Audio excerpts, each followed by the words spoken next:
तो मैं वेलकम करता हूं कि जुडिशल कमीशन बना। ये एक ex prime minister of Pakistan कह रहा है कि ये 3 लोग मुलव्वस थे और तफ्तीश में जब होगी तो पता चल जाएगा है या नहीं है। लेकिन ये तो मेरा राइट है, ये मेरा हक है कि मुझे पता था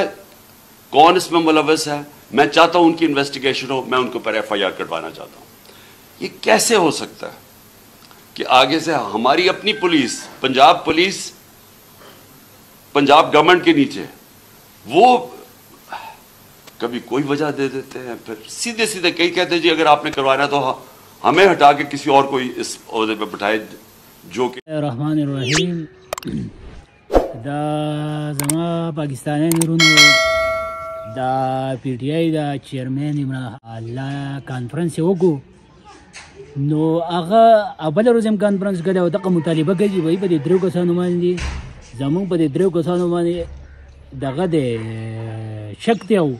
په دوی یې بیارې موږ کني مکمل وته په یقین نه چې دا دوه بکینوال دي. اوس بیا په کانفرنس کې دا خبره وکړه اعظم سواته هغه راغی سېنیټر دی،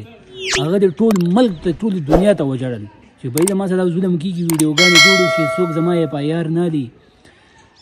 نو حالت داسې خو په غلام ملک هم نه کېږي، کم ملک دا کم په دې ملک کې کوم حالات دي.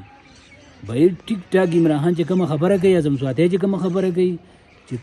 FIR څوک نه دي، یا دی IG صاحب چې FIR نه دغه کوي کنه،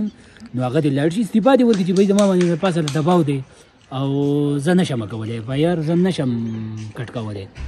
بل به راشي که بل نشي غم دي په خپله دې شي به اټومیټکلی پته ولګي. او زمونږ د پاکستان کې چې کومه نن سبا غټه اداره ده سپریم کورټ د سوموټو په دې باندې هم لږ سوموټو ایکشن والی کنه چې FIR څوک نه کټ کوي او په دې باندې چا دباو دی. د دې خو اسانه طریقه ده چې بای دا اجرا ولا ته څوک ټلیفون نه کوي، څوک راته دغه کوي چې ته FIR نه کټ کوي. نو دا حالات چې په دې ملک کې کوم روان دي داسې مرد ته په کشمیر کې هم نه کېږي، په کشمیر کې به هم FIR کټ کېږي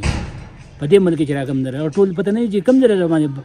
اوس را باندې بدمعشان مسلط شوي، بدمعشان نه ځي او چې زمونږ ملک ته زمونږ دغه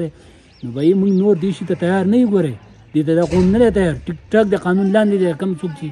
دا FIR نه کټ کوي او نه دغه کېږي دا د قانون لاندې راوستل پکار دي. او زمونږ عمران خان هم چیف جسټس د سترګې د سپریم کورټ ته، او سپریم کورټ داسې اوده پروت دی چې داسې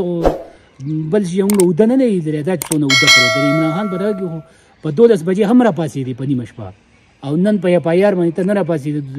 دا کم حالت چې روان دی ته اوده پروت دی. نو د عمران خان چې کومه خبره کوي نو به په دې باندې د سوموټو ایکشن والی نور ادارې دي په ایکشن والی چې دا دغه وګړه شعر ولا که استفاګانې ورکوي او که نه ورکوي، خو FIR خو وکړه که نه. والسلام.